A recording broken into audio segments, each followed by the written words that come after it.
I started with the food shelf around 1988. I've been involved since about 2008. I started with the food shelf probably about 8 years ago. I've lived in the area since '02, Okay. and I've been coming here off and on, and that meant, 12 years?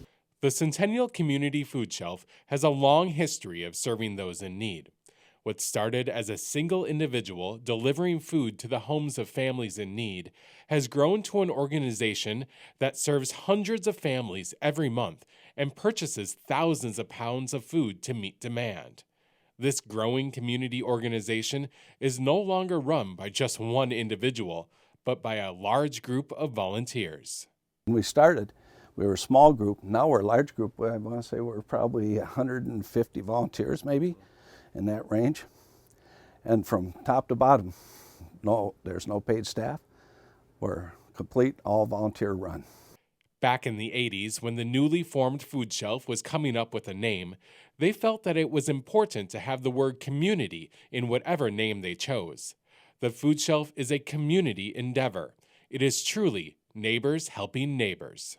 It is very local, and we have, like Ron was saying, the Girl Scouts help us out, the Boy Scouts do food drives, the city of Circle Pines does their Santa truck, and they bring over food. We have the men's group at St. Joe's is doing a huge food drive this weekend to bring in supplies for the Christmas season.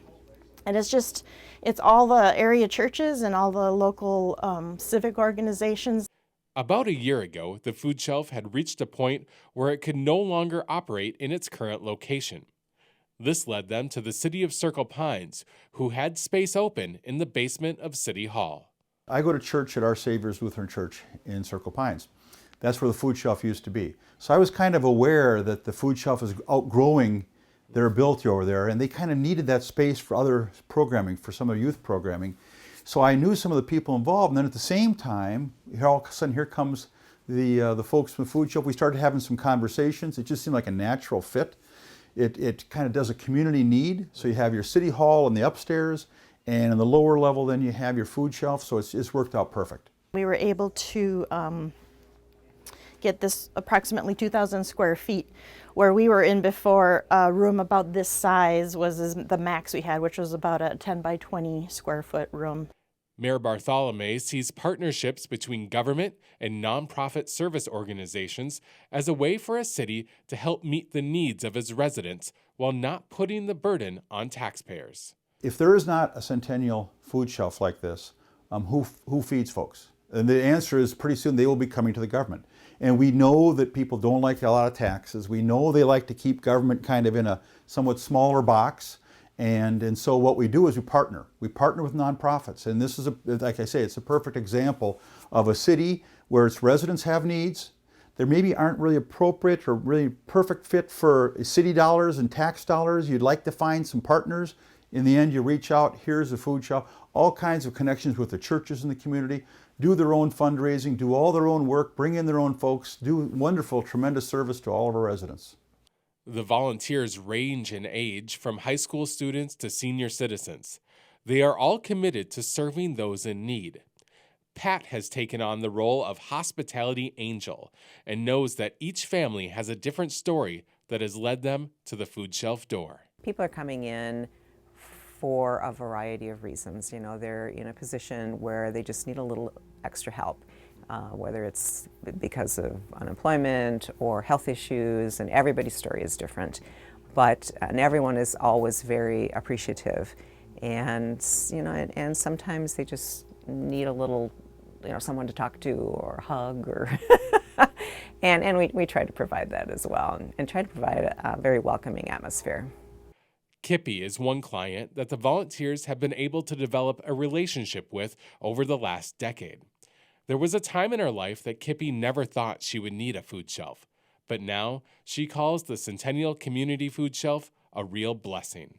It means a lot. It really does, because it's hard to stretch your money nowadays. It's just, I never thought I'd be in this predicament. I used to design multi-million-dollar homes, and the economy took a dump, and here I am going to a food shelf.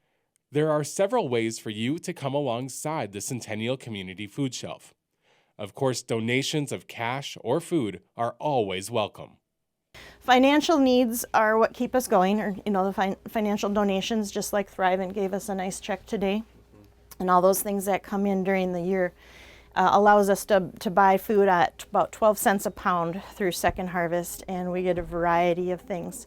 So that helps the people that come in. They get to pick if it's what kind of cereal they want or what kind of meat they want. We can provide those things to them. We have organizations within the community that do food drives, and that's great as well. We also have just individuals that bring in the summertime. Sometimes people will bring in produce from their garden and share that, and clients enjoy having fresh produce as well. So we're open to any of those kinds of donations. Some people might not be able to write out a check to the food shelf, but Pat encourages you to try and find time to give back to your community through volunteering.